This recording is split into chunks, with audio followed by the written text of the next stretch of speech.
Comment Israël va expliquer un tel bilan une fois que la guerre sera terminée? Car quand elle sera terminée, on ne sera pas à 35 000 morts. Aujourd'hui, on est plutôt à 70 000 morts. C'est Hiroshima. Guillaume Ancel démonte la propagande de la journaliste militante Tamar Sebok sur le génocide en cours à Gaza. La journaliste militante franco-israélienne Tamar Sebok était invitée sur le plateau de Yves Calvi sur BFM TV afin de débattre sur les récents massacres de l'occupation israélienne à Rafah dans le sud de Gaza.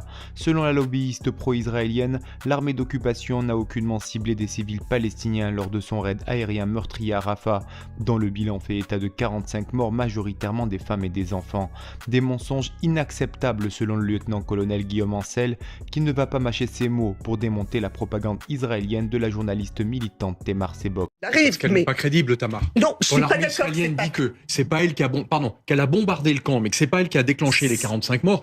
Pardon, mais il y a un moment, il faut être responsable. J'ai conduit des bombardements pendant des années, Tamar. Excuse-moi, mais quand on décide de bombarder au milieu d'un camp de réfugiés, on sait qu'on va faire que des victimes collatérales. Le problème, après, il faut assumer. C'est pas ce qu'ils ont dit. Après, on peut croire ou pas, mais c'est pas ce qu'ils ont dit. Alors, ce qu'ils disent, c'est que la zone dont ils ont bombardé est en dehors de la zone de sécurité.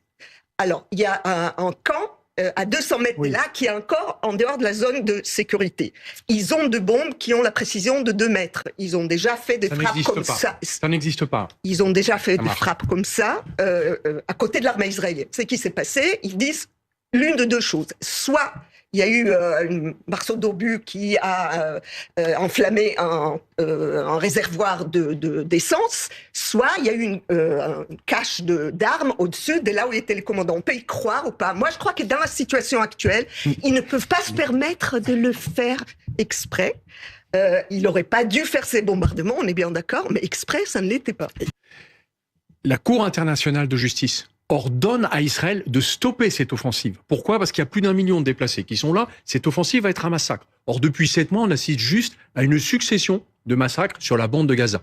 Pourquoi? Parce que Netanyahou poursuit des terroristes, alors qu'Israël a une très grande expérience de la lutte antiterroriste, avec des bombes, allez, je vais résumer, d'1 tonne. On chasse pas des termites en écrasant les maisons. Ou alors on fait un massacre. Et c'est ce qui se passe. Or, après 7 mois, quels sont les objectifs qu'avait affiché Netanyahou?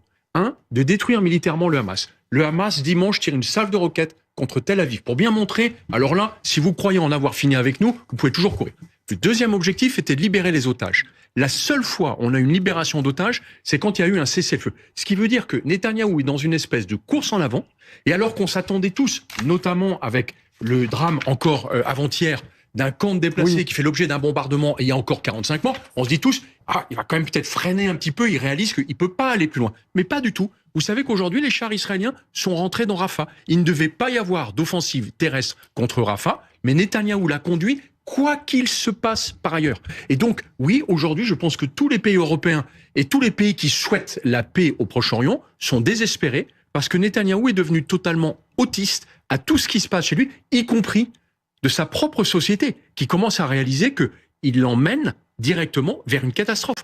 Comment Israël va expliquer un tel bilan une fois que la guerre sera terminée? Car quand elle sera terminée, on ne sera pas à 35 000 morts. Aujourd'hui, on est plutôt à 70 000 morts. C'est Hiroshima. Vous vous rendez compte que l'armée israélienne, sur la décision de Netanyahou, conduit 300 bombardements par jour sur la bande de Gaza. On fait au moins 300 morts par jour. On est sur un trend de 9 à 10 000 morts par mois.